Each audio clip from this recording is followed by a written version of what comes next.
ஆண்டவரும் இரட்சகரும் இருக்கிற இயேசுவின் இனிய நல்ல நாமத்தினால உங்கள் யாவருக்கும் என்னுடைய அன்பின் வாழ்த்துக்களை நான் தெரிவிக்கிறேன். இந்த நாளில் கூட ஆதியாகமத்தினுடைய புத்தகம் 1ஆம் அதிகாரம் 28வது வசனத்தில் ஆதாமை தேவன் எப்படி ஆசீர்வதிக்கிறார் என்றால், நீங்கள் பலுகி பெருகி பூமியை நிரப்பி அதை ஆண்டு கொள்ளுங்கள் என்று சொல்லி அவர்களை ஆசீர்வதித்தார். ஆதாமுக்கு தேவையான எல்லாவற்றையும் ஆண்டவர் படைத்து விட்டார்.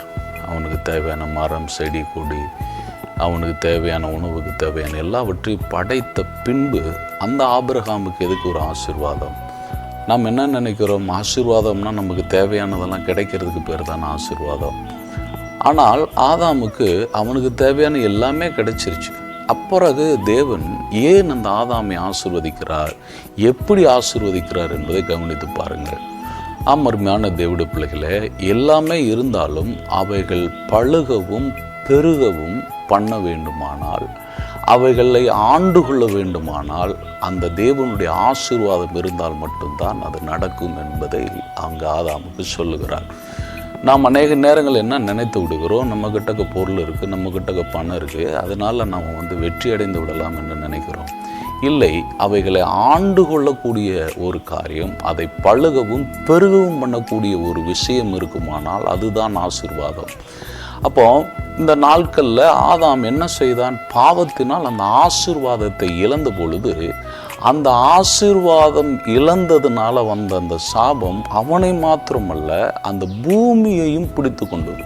அப்போ தேவன் பூமியை ஆசீர்வதிக்கலை, தாவரங்களை ஆசீர்வதிக்கலை, பயிர்களை ஆசீர்வதிக்கலை, ஆதாமை ஆசீர்வதித்தார். ஆதாமினுடைய ஆசீர்வாதத்தினால தான் பூமி ஆசீர்வாதமாக இருந்தது. ஆனால் அந்த ஆதாம் பாவம் செய்த மாத்திரத்தில் அந்த பூமியும் சபிக்கப்பட்டு போயிற்று.